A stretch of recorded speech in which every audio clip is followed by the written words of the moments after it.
1917 সালে ব্রিটেনের বেলফোর ঘোষণার মাধ্যমে সুগম হয় ইসরায়েল রাষ্ট্র প্রতিষ্ঠার পথ। 1947 সালের 29 নভেম্বর ফিলিস্তিন ভূখণ্ডে দুটি রাষ্ট্র গঠনের সিদ্ধান্ত নেয় জাতিসংঘ। পরের বছর ভূখণ্ডটিতে ব্রিটিশ শাসন শেষ হলে 14 মে ঘোষণা দেওয়া হয় স্বাধীন ইসরায়েল রাষ্ট্রের। এরপর থেকেই প্রজন্মের পর প্রজন্ম ধরে জুলুম, সন্ত্রাস আর হত্যাযজ্ঞের মধ্য দিয়ে জীবন পার করছেন ফিলিস্তিন ভূখণ্ডের বাসিন্দারা।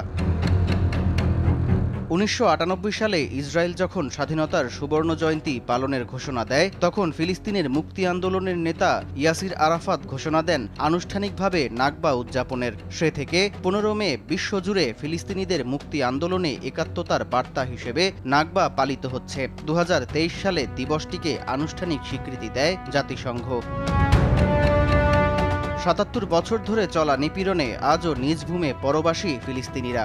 জাতিসংঘ সহ বিশ্বমহলের বিভিন্ন চাপ উপেক্ষা করে অঞ্চলটিতে তীব্র হচ্ছে ইসরায়েলি নৃশংসতা। দীর্ঘ যুদ্ধ, খাবারের অভাব, মৃত্যুর সঙ্গে লড়তে থাকা গাজা ও দখলকৃত পশ্চিম তীরে নাকবার স্মৃতি এখনও তাড়া করছে সেখানকার বাসিন্দাদের। যখন ইসরায়েল আমাদের দেশে এসেছিল তখন তাদের লক্ষ্য ছিল বিদেশি শক্তির সহায়তায় ফিলিস্তিন দখল করা। সেই সময় আমরা গ্রেট ব্রিটেনের চাপের মুখে ছিলাম। আজও ইসরায়েল বিদেশি দেশগুলোর সাহায্য পেয়ে আসছে, ঠিক যেমনটি তারা অতীতে পেয়েছিল। দিবসটিতে ফিলিস্তিনের গাজা ভূখণ্ডে বিক্ষোভ করেছেন বাসিন্দারা। বিক্ষোভ হয়েছে দখলকৃত পশ্চিম তীর, রামাল্লা সহ বিভিন্ন স্থানে। সংহতি জানাতে এদিন বিক্ষোভ হয় নিউ ইয়র্ক, জার্মানি, স্পেন সহ বিশ্বের বিভিন্ন দেশেও।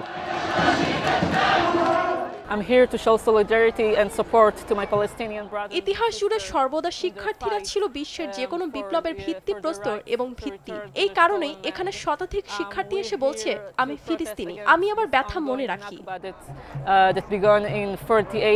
77তম নাকবা দিবসেও অবরুদ্ধ গাজায় ভয়াবহ হামলা চালিয়েছে ইসরায়েলি বাহিনী। বৃহস্পতিবার খান ইউনিস ও জাবালিয়ায় বিমানের গোলার আঘাতে প্রাণ হারান অন্তত 115 জন। গত 18 মার্চ থেকে গাজায় নতুন করে ইসরায়েলি হামলা শুরু হওয়ার পর প্রায় 2900 ফিলিস্তিনি নিহত হয়েছেন। এ নিয়ে অবরুদ্ধ এই উপত্যকাটিতে নিহতের মোট সংখ্যা 53,000 ছাড়িয়ে গেছে।